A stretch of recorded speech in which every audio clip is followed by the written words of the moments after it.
We're coming on the air with continuous coverage of an unfolding seismic catastrophe along the western edge of North America. For at least the past 10 minutes, listeners from California through Washington State and into Western Canada have reported sustained ground motion, power loss, and structural damage. Preliminary seismic data confirms a massive rupture along the Cascadia subduction zone, and this is not a single event. It is ongoing. I'm Alex Mercer, and we will remain with you as long as necessary. I'm Sierra Lane. For those listening right now, especially in the affected regions, we know this moment is disorienting and frightening.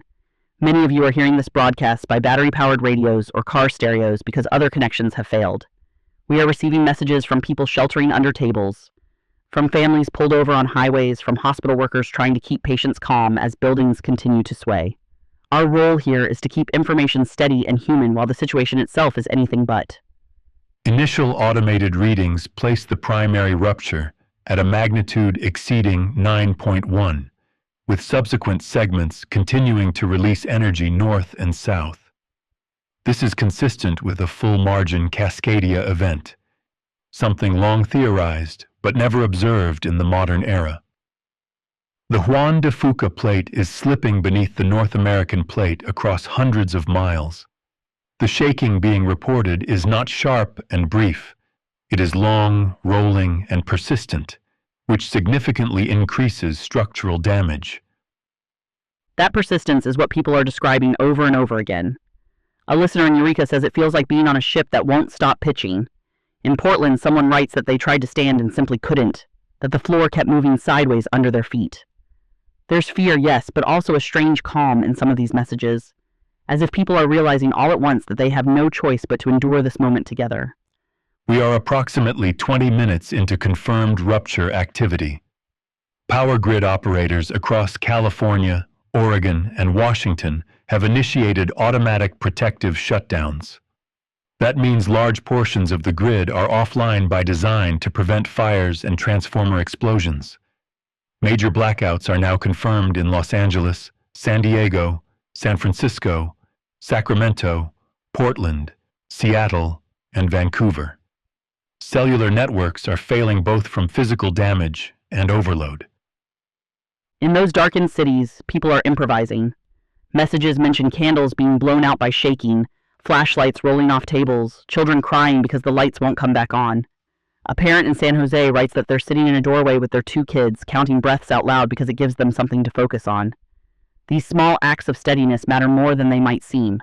Transportation infrastructure is already compromised.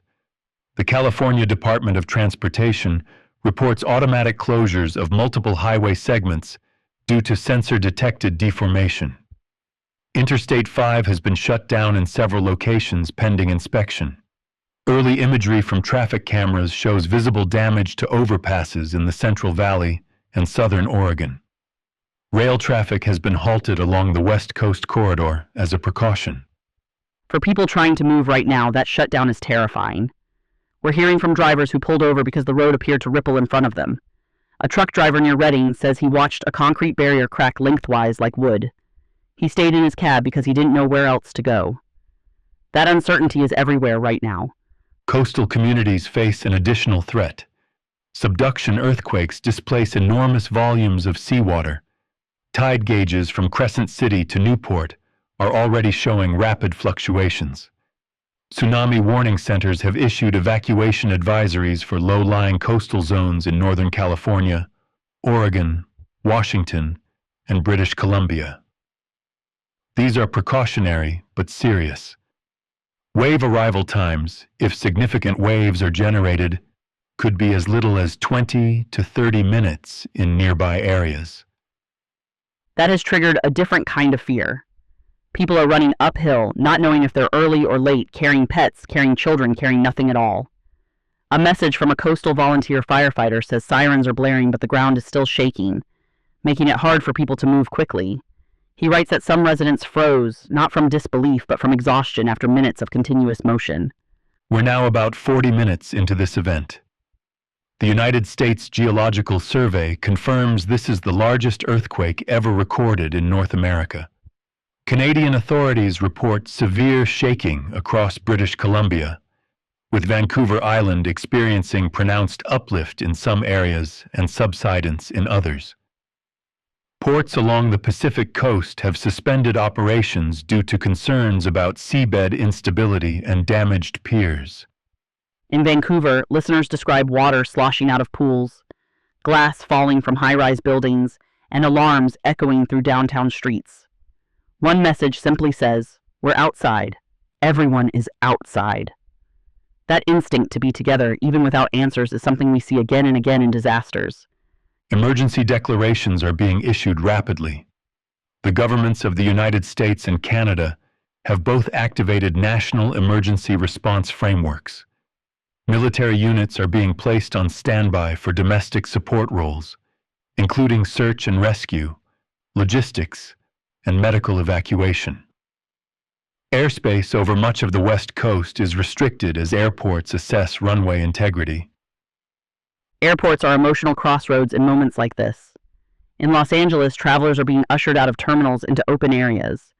In Seattle, people report sitting on tarmac buses, unsure if they're safer inside or out. There are reunions happening in parking lots, and there are separations too when phones die and people lose track of one another in the confusion. We are approaching the 1-hour mark since the initial rupture. Aftershocks are not discrete events. Instead, the fault continues to creep and lurch. This complicates response efforts. Fire departments are reporting dozens of small fires, particularly where gas lines have ruptured. Automatic shutoff valves have reduced risk in newer systems, but older infrastructure is vulnerable. Fire is one of the fears people mention most often. A listener in Oakland writes that they smell gas but can't tell where it's coming from. They're afraid to light anything, afraid not to. Neighbors are knocking on doors, checking on each other, sharing information in the absence of reliable communication. This is community in its most raw form. Casualty estimates are not yet available, and any numbers circulating should be treated with skepticism. Historically, in events of this scale, injuries outnumber fatalities in the early hours, but delayed medical care can change that equation. Hospitals are operating on emergency power. Some facilities report structural damage that limits their ability to accept new patients. Inside those hospitals, staff are making impossible choices.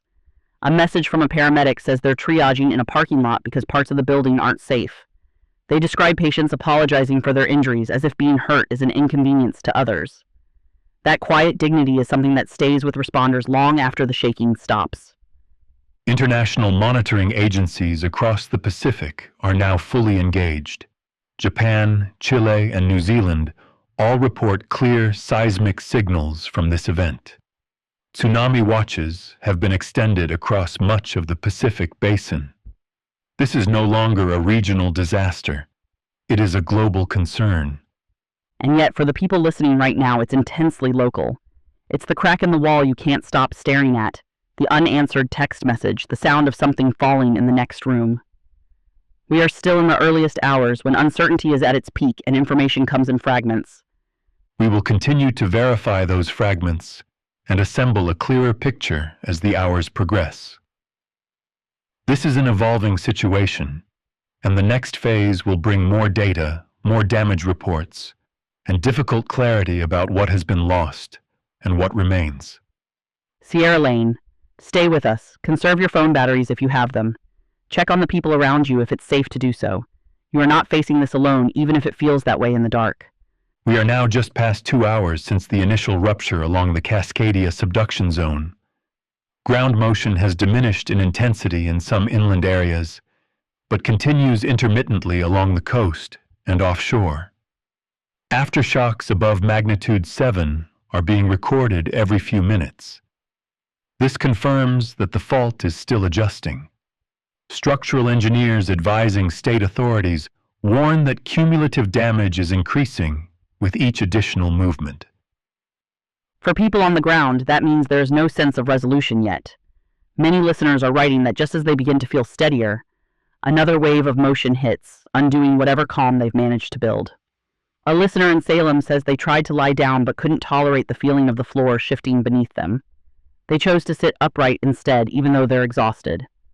Emergency management agencies are beginning coordinated damage assessments where it is safe to do so. Initial reports indicate severe structural failures in older urban cores. In San Francisco, multiple sections of elevated roadway have collapsed or become impassable. In Los Angeles, water main ruptures are widespread, complicating firefighting efforts. Seattle officials report visible tilting in several downtown buildings, prompting expanded exclusion zones. Those exclusion zones are forcing people to leave places they thought were safe. We're hearing from residents who were told to evacuate apartment buildings in the middle of the night, stepping out into cold air with only what they could carry. One message from Tacoma says a family wrapped their child in a bath towel because they couldn't find shoes in the dark. They weren't panicked, the parent writes, just very tired. Power restoration efforts are limited by both damage and safety concerns. At this point, more than 30 million people across the western United States and Canada are without electricity. Telecommunications infrastructure is severely degraded. Emergency satellite links are being activated for government coordination, but public access remains limited. This communication blackout is expected to persist for days in some regions. The silence created by that blackout is weighing on people. Several listeners mention the absence of familiar sounds, no traffic, no aircraft, no hum of appliances. One person in Fresno writes that the quiet makes every aftershock feel louder, more threatening. Another says they're afraid to sleep because they don't want to be caught unaware if something else happens. We are now receiving preliminary tsunami impact reports. Coastal sensors indicate that while there was no single catastrophic wave, a series of strong surges struck low-lying areas. Portions of the Oregon and Washington coasts experienced inundation of several meters. Harbors in Astoria, Newport, and Grays Harbor report severe damage, with vessels torn from moorings and port infrastructure compromised. In those coastal towns, displacement is already becoming a reality. People who evacuated uphill are being told they may not be able to return for days or longer. A listener from a small community near the Olympic Peninsula says dozens of families are sheltering in a high school gym, sharing blankets and snacks pulled from cars.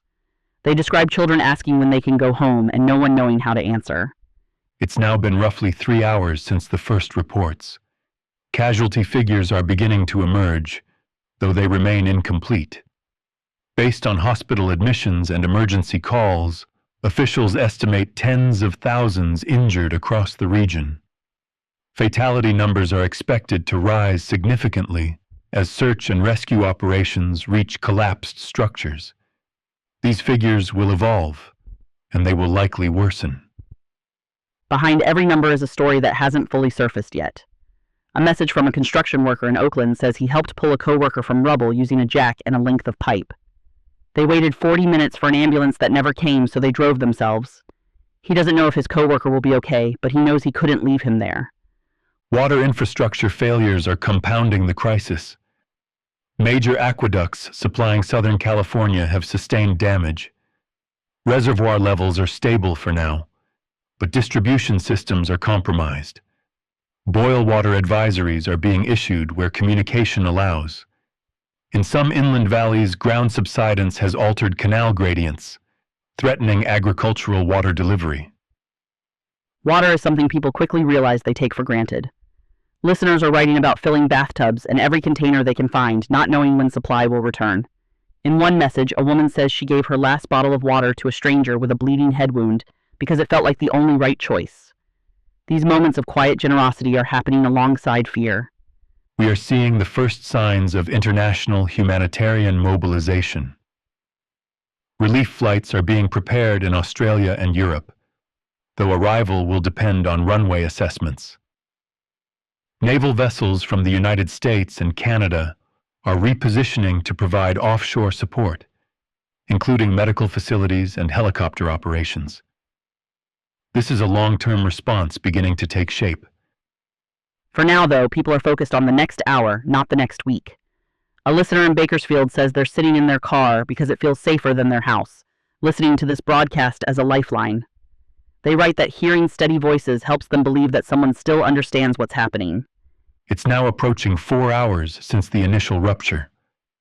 Seismologists confirm that this event involved not just Cascadia, but stress transfer to adjacent faults along the western margin. Portions of coastal California and British Columbia are experiencing measurable land level changes. In some areas, the ground has dropped by more than a meter relative to sea level. This subsidence raises serious long-term concerns about flooding and permanent land loss. That idea that the land itself has changed is difficult for people to grasp. A message from near Humboldt Bay says the shoreline looks wrong, that familiar landmarks seem lower, closer to the water. The listener writes that it feels like the earth quietly moved the goalposts while everyone was watching the shaking instead.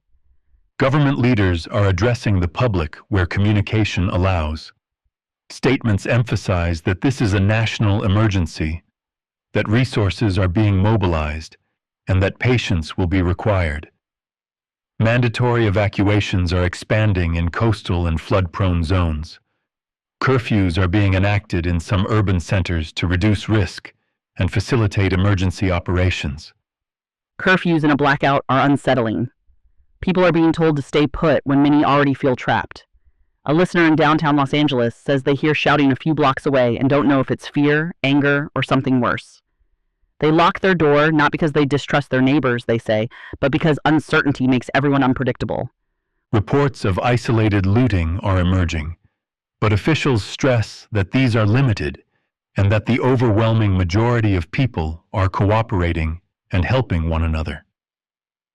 Law enforcement agencies are stretched thin, prioritizing life safety over property protection. National Guard units are deploying to assist with security, logistics, and rescue. The presence of soldiers can be reassuring or frightening depending on who you ask. Some listeners say seeing uniformed personnel helped them feel less alone. Others say it made the situation feel suddenly very real, like something from history books rather than their own street. Both reactions are understandable. We are now 5 hours into this event. The aftershock rate is slowly decreasing, but significant tremors continue. Engineers caution that many structures that survived the main shaking may still fail. People are being urged not to re-enter damaged buildings, even if they appear intact. That warning is painful for those desperate to retrieve belongings or pets. We've received several messages from people who left animals behind in the rush to evacuate. One person writes simply, "I can hear my dog barking on the other side of the fence, and I don't know if I'm allowed to go back." There's no easy answer to that kind of question. As night deepens across the West Coast, emergency shelters are filling. Schools, community centers, and stadiums are being converted into temporary housing. Capacity is already strained in major metropolitan areas. This displacement is likely to last weeks or months for many, depending on damage assessments. In those shelters, people are meeting neighbors they've never spoken to before. A listener describes sharing a blanket with someone whose name they don't know, trading stories about where they were when the shaking started. There's grief in those conversations, but also a sense of solidarity that comes from surviving the same moment. We will continue to track developments through the night. The next phase will bring clearer casualty counts, a better understanding of infrastructure loss, and early indications of how much of the coastline has been permanently altered. If you're listening right now, know that exhaustion, fear, and numbness are all normal reactions. Take care of yourself and the people near you as best you can. This is not over, but you are still here. It has now been approximately 8 hours since the initial rupture along the Cascadia subduction zone. Aftershock frequency has decreased, but significant tremors in the magnitude 6 to 7 range continue at irregular intervals. This confirms that the fault system is still redistributing stress. Engineers and geophysicists advising emergency agencies now believe the rupture extended farther offshore and deeper than early models suggested. For people trying to rest, that uncertainty is draining.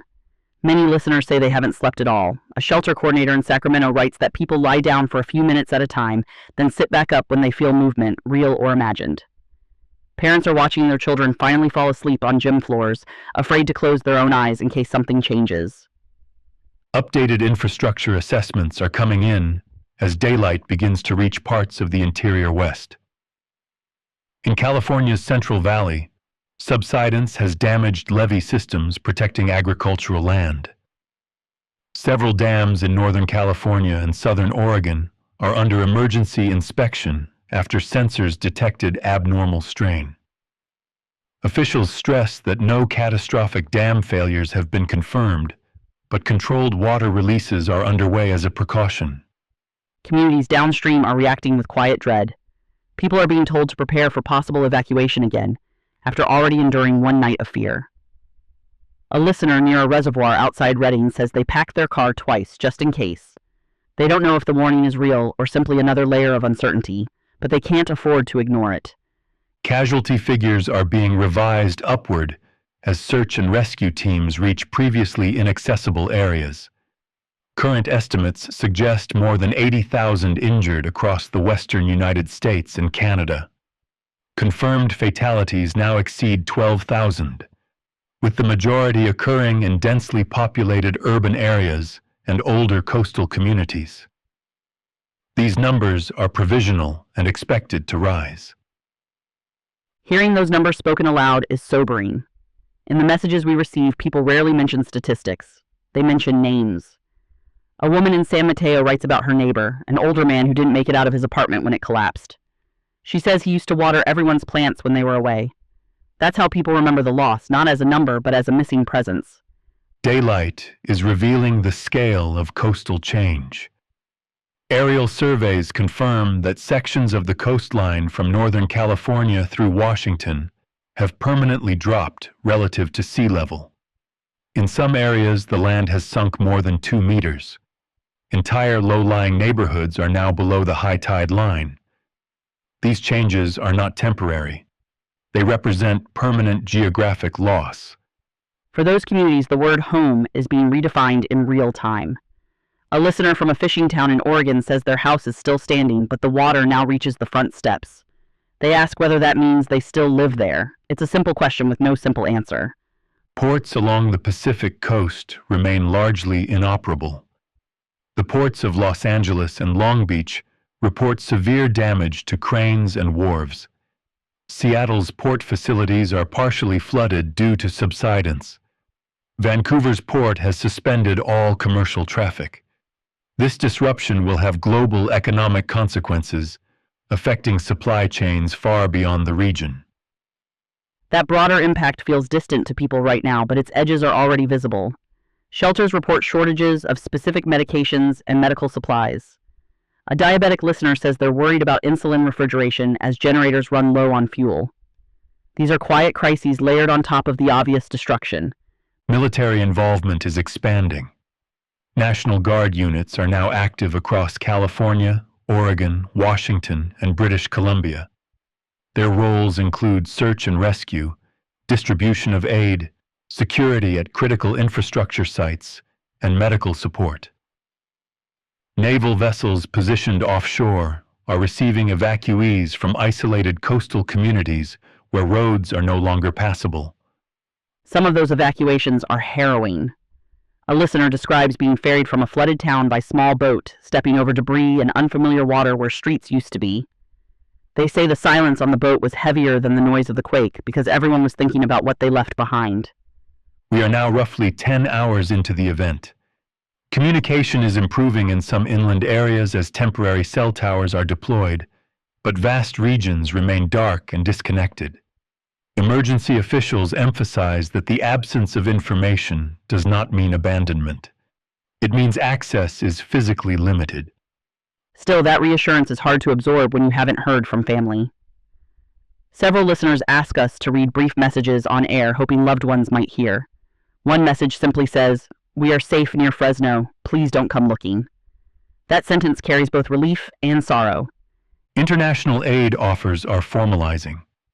Search and rescue teams from Mexico, Japan, and several European nations are en route. Coordination is complex due to damaged airports. Runway inspections show cracking and uneven settling at major hubs, including San Francisco International and SeaTac. Flights are limited to military and emergency operations. Airports, usually places of movement, have become places of waiting. People sleep on terminal floors under emergency lighting. A listener says they watched the sun rise through cracked glass and felt both grateful and unbearably sad. Gratitude for being alive, sadness for the world that no longer looks the same. Scientific understanding of the event is sharpening. Geophysicists now believe that the Cascadia rupture triggered slow slip failure along adjacent offshore faults, leading to widespread subsidence rather than a single violent collapse. This explains why entire regions are gradually sinking instead of experiencing instant destruction. It also means the process may continue for days or weeks at a slower pace. That idea that the ground might keep changing quietly is unsettling. People ask if it will ever feel solid again. A listener from near the coast writes that they keep watching the waterline, convinced it's inching closer even when it's not. Living with that vigilance is its own kind of trauma. We are now approaching 12 hours since the first reports. Fatality estimates have climbed to over 20,000. Injuries exceed 150,000. Tens of millions remain without power. At least 5 million people are displaced, with numbers rising as coastal evacuation zones expand. Displacement is not just about where you sleep. It's about identity. A listener who evacuated from a coastal town says they don't know what to tell their children when asked where they're from now. They're not ready to say the name of a place that might not exist anymore. As morning advances, the focus is shifting from immediate survival to sustained response. Food distribution centers are being established. Water purification units are arriving. These efforts will save lives, but they cannot reverse what has already happened. People understand that. There's grief in the messages now, less shock. Someone writes that they finally cried when they saw daylight on the damage. Another says they haven't cried at all and wonders if that means something is wrong. Both reactions are human. We will continue through the day as assessments deepen and long-term consequences become clearer. The next hours will bring confirmation of which areas are lost, which can be rebuilt, and what this means for the future of the Pacific coast. Stay with us as the second half of this first day unfolds. You are still being heard, even if the world feels very quiet around you. It has now been approximately 14 hours since the initial rupture, and with daylight spreading across the entire affected region, the full scale of damage is becoming unavoidable. Aerial reconnaissance confirms widespread, permanent subsidence along the Pacific coastline, extending from Northern California through Oregon and Washington and into large portions of coastal British Columbia. In several locations, land has dropped between 2 and 4 meters. This is not erosion or temporary flooding. Geological teams are confirming that these areas have crossed a structural threshold and will not rebound. The continent itself has changed shape. For the people who live there, that realization is devastating in a quiet, almost stunned way. Listeners are no longer asking when they can go home. They're asking whether home still exists. A woman evacuated from a coastal community near Coos Bay says she watched the tide come in and didn't recognize the shoreline anymore. She says it wasn't violent. It was slow. The water just kept coming, filling streets that had already cracked and sagged until the town felt like it was being erased gently but deliberately. Updated casualty figures are now being released with greater confidence. As of this hour, confirmed fatalities across the United States and Canada stand at approximately 46,000. Emergency officials stress that this number will continue to rise as recovery teams reach submerged and collapsed areas. Injury estimates now exceed 300,000. More than 12 million people are displaced. These figures place this event among the deadliest natural disasters in recorded history for the region. Behind those numbers are moments people will carry forever. A listener in Santa Cruz writes about helping an elderly couple evacuate, only to realize later they left behind photo albums because there was no room in the car. Another listener describes standing in line for water next to someone who lost their sibling overnight. They didn't speak. They just stood there together, because sometimes shared silence is the only language that fits. Infrastructure collapse is now being documented in detail. Portions of the California aqueduct have failed, disrupting water delivery to Southern California. Multiple major dams narrowly avoided catastrophic failure but sustained damage that will require years of repair. Airports along the West Coast remain largely closed to civilian traffic due to runway deformation. Major ports are inoperable, effectively cutting off a critical artery of global trade.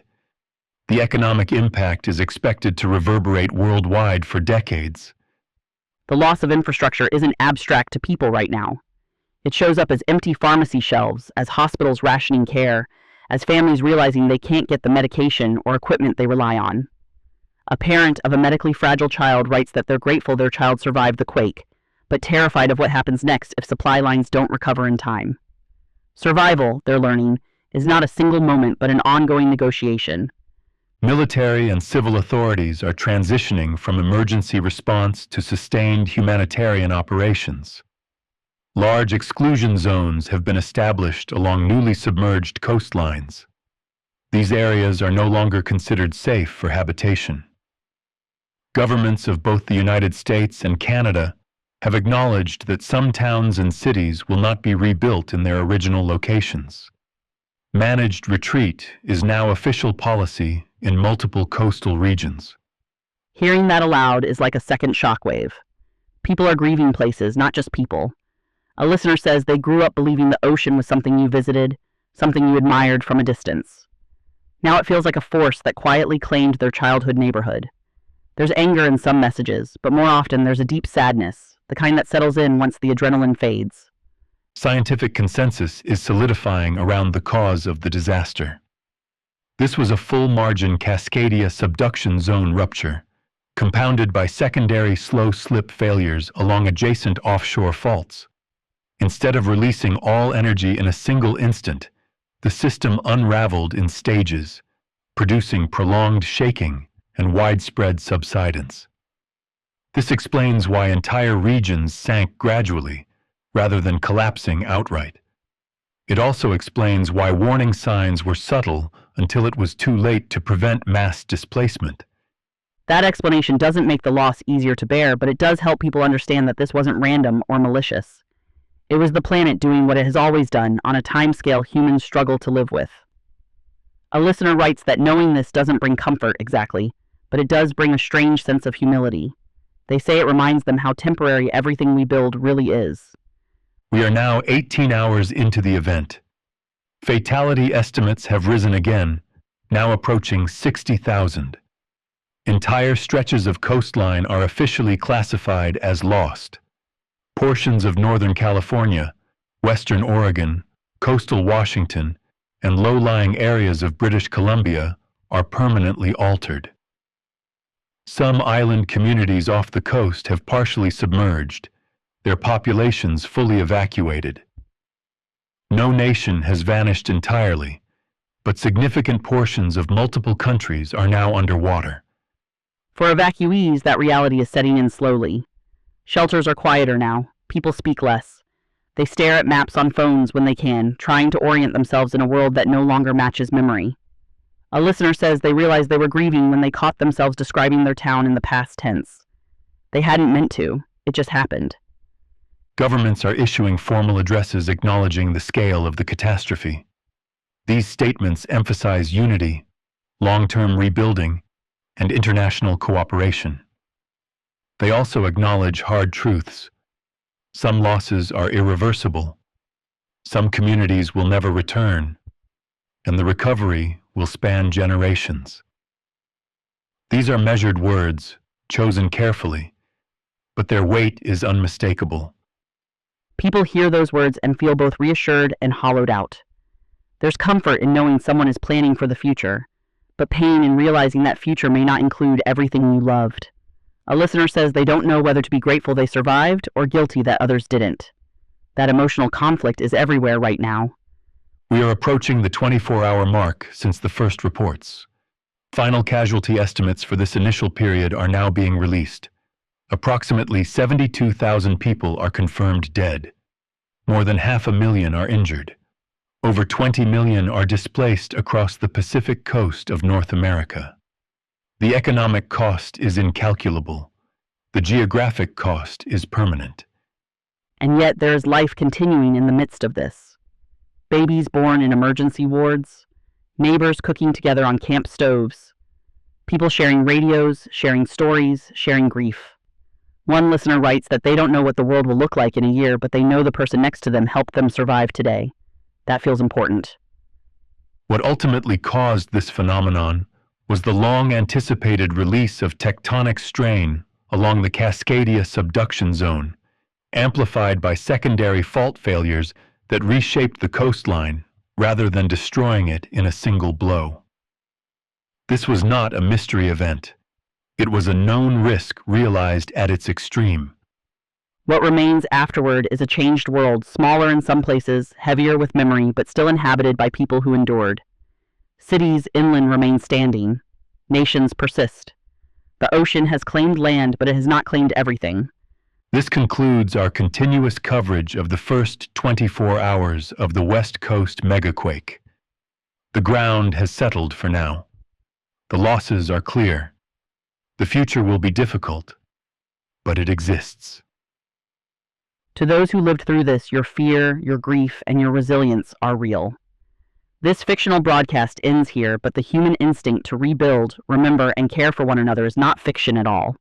As we remain within the closing hours of this first day, authorities are refining what can now be stated with confidence. The tectonic system has stabilized into a slow, residual creep. There has been no further major rupture since the earlier aftershocks, and while minor tremors continue, they are no longer driving additional large-scale collapse. This stabilization allows engineers, emergency planners, and governments to transition from immediate life-saving operations to formal accounting. Maps released internally to response agencies show a visibly altered continental margin, with the Pacific having advanced inland in multiple shallow arcs rather than a single dramatic incursion. This slow drowning of land is what defined this event. For people who lived through it, the slow pace is part of what makes it so haunting. Listeners say they expected destruction to be loud and final, but instead it was patient. Water rising inch by inch, streets becoming canals without a splash. A teacher evacuated from a coastal town writes that the school bell rang automatically during a power surge hours after the quake, even though no one was there. She says that sound broke her more than the shaking ever did because it reminded her how normal everything had been just one day ago. Updated displacement figures now indicate that entire population centers have been permanently relocated. Coastal evacuation zones are no longer provisional. Governments have confirmed that these zones will remain closed indefinitely due to ongoing subsidence and saltwater intrusion. Agricultural land in low-lying valleys has been contaminated beyond near-term recovery. This will affect food production across North America for years. Emergency imports are already being negotiated to stabilize supply. Displaced families are beginning to realize this is not a temporary shelter situation. A listener in a Northern California shelter says volunteers gently stopped using the word evacuation and started saying relocation. That word landed heavily. People understand what it means. It means enrolling children in new schools. It means jobs that may never come back. It means mourning not just what was lost, but the version of the future that depended on it. Transportation authorities confirm that several major highways will not reopen in their original alignments. Rail corridors along the coast are considered total losses. Rebuilding, where possible, will require rerouting inland at significant expense. Airports that remain operational are now functioning as hubs for humanitarian logistics rather than civilian travel. Air traffic patterns across the Pacific are being permanently adjusted to account for altered infrastructure. Travelers stranded far from home are confronting a new kind of limbo. A listener from another country says they arrived for a conference and now don't know when or how they'll leave. Strangers are offering couches, spare rooms, even just conversation. She says she's never felt so far from home or so deeply welcomed at the same time. Crisis has a way of stripping interactions down to their essentials. Public health officials are issuing warnings about secondary risks. Contaminated water, disrupted sanitation systems, and crowded shelters increase the likelihood of disease outbreaks. Mental health resources are being integrated into emergency response plans, recognizing that psychological injury will far outlast physical wounds. These considerations reflect lessons learned from previous large-scale disasters, now applied at unprecedented scale. The emotional toll is already visible. People describe sudden tears triggered by small things, a dropped cup, a familiar song on the radio, the smell of the ocean. A listener says they feel guilty laughing when someone makes a joke in the shelter, as if joy itself has become inappropriate. But then they laugh anyway because laughter reminds them they're still alive. International observers note that while the physical losses are immense, the coordinated response has prevented even greater catastrophe. Early evacuation compliance, modern building codes in some regions, and rapid mobilization of reefs all reduced fatalities compared to worst-case projections. This does not diminish the tragedy, but it provides important context as nations evaluate preparedness for future seismic risks worldwide. For survivors, comparisons to projections don't matter much right now. What matters is the person they can't reach, the street they can't return to, the quiet moments when adrenaline fades and reality settles in. A listener writes that they finally slept for 2 hours and woke up disoriented, forgetting for just a second what had happened. That second felt like a gift and a betrayal all at once. As we approach the firm end of this 24-hour window, officials are clear that this was not the end of danger, but it was the end of the acute seismic phase. The continent will not continue sinking at the same rate. Coastlines will stabilize at their new boundaries. Reconstruction, where feasible, will begin with that understanding. This marks the boundary between disaster and aftermath. People are already marking that boundary in their own ways. Writing names on shelter walls, sharing photos salvaged from phones, telling stories to make sure places that no longer exist are still remembered accurately. One listener says they described their town to someone who had never been there, just so it would feel real for a few minutes longer. Within the first 24 hours, the final confirmed toll stands unchanged from the last accounting. Approximately 72,000 lives lost. Vast regions permanently altered. Multiple nations affected, though none erased. The cause is understood. The sequence is documented. The uncertainty that defined the early hours has given way to grim, durable clarity. What remains after that clarity is responsibility to the dead, to the displaced, and to the future. Responsibility to remember accurately, to rebuild carefully, and to accept that the world has shifted in ways that cannot be undone. Listeners tell us they don't feel brave, they feel tired, but they keep going anyway, and that may be the truest definition of resilience there is. This fictional broadcast now truly concludes within the first day of the West Coast megaquake. The Earth has changed. Humanity has adapted, as it always does, not quickly, not easily, but persistently. To everyone who listened through this imagined catastrophe, thank you for bearing witness. Even in fiction, attention is a form of care. We are now approaching roughly 21 hours since the first rupture, and the operational picture has stabilized enough for governments to issue consolidated situation reports. These reports confirm that the seismic sequence has fully transitioned from active rupture to residual adjustment. Ground deformation is now measured in millimeters per hour rather than meters, but the implications remain severe. Coastal benchmarks indicate that the Pacific margin has permanently advanced inland by varying distances, from several hundred meters in rocky headlands to several kilometers in low-lying basins. This slow encroachment is ongoing in select areas, driven by compromised sediment layers rather than tectonic motion. For people who lived in those basins, the experience feels less like a disaster and more like an eviction carried out by nature itself. Listeners describe watching familiar roads disappear under shallow water that reflects the sky as if nothing is wrong. One person writes that the stillness is unsettling, that they expected waves or noise, but instead the water arrived like it was always meant to be there. That quiet has left many people feeling unmoored, as though grief has no clear moment to attach itself to. Emergency planners are now categorizing losses into 3 tiers. Tier 1 includes areas expected to be reoccupied after stabilization and repair. Tier 2 includes zones requiring long-term mitigation, such as seawalls or elevation projects, before any return is possible. Tier 3, which includes multiple coastal towns and districts, is classified as unrecoverable. These designations are provisional but represent the first formal acknowledgement that retreat is not a temporary strategy, but a permanent one for parts of the continent. That word, unrecoverable, appears again and again in messages from listeners who heard it for the first time today. One person says it feels like being told a loved one won't wake up. Another says they understand the logic, but not the timing. That hearing it less than a day after losing everything feels unbearably fast.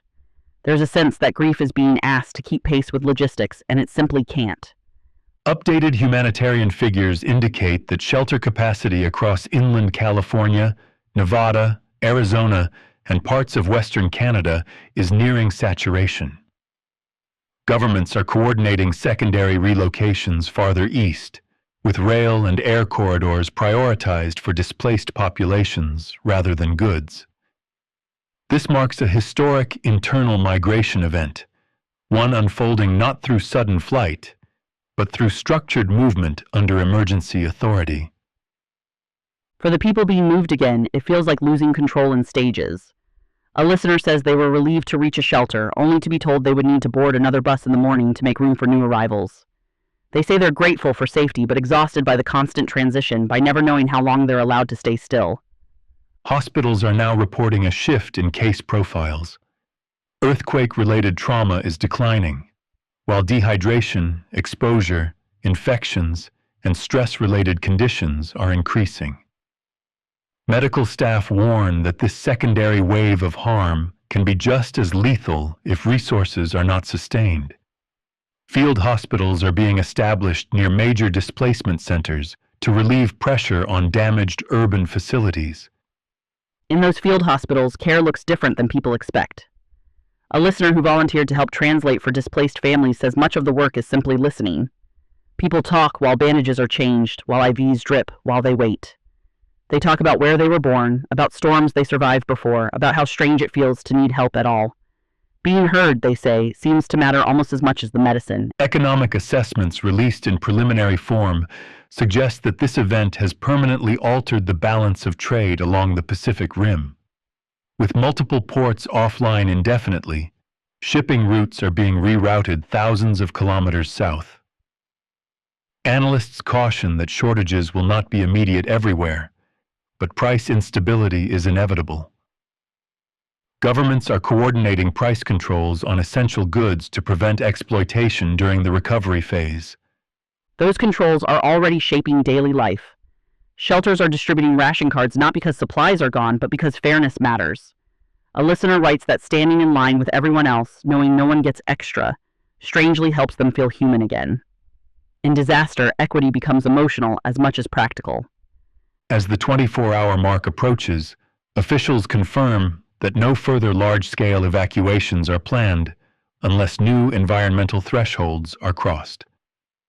This brings a measure of predictability, even if the news itself is grim. Coastlines have settled at their new boundaries. Flood maps are being redrawn. The acute phase of uncertainty has ended. That certainty brings its own weight. People are no longer bracing for what might happen next. They're sitting with what already has. A listener says the fear has faded, replaced by a heaviness that makes even simple decisions feel difficult.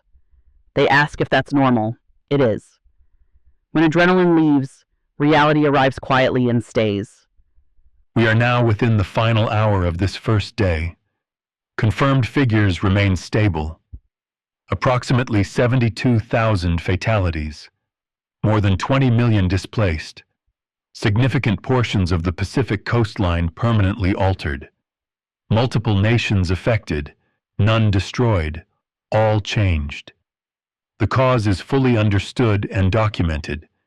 A full-margin Cascadia subduction zone rupture, compounded by slow-slip deformation that reshaped land rather than shattering it. What remains after this first day is a world that still turns, still feeds its people, still tells stories, but does so with less land and more memory. Listeners write that they don't know what tomorrow looks like, but they know what today felt like, and they don't want that to be forgotten. Remembering, they say, feels like the first step toward rebuilding something that makes sense again. We will remain with this story beyond this broadcast, but within this fictional narration, the first 24 hours are drawing to a close. The emergency has become history. The response has become routine. The losses are now part of the record. And for the people inside that record, life continues in fragments, in conversations, in shared food, in borrowed radios, in the long process of learning how to live on ground that no longer feels familiar.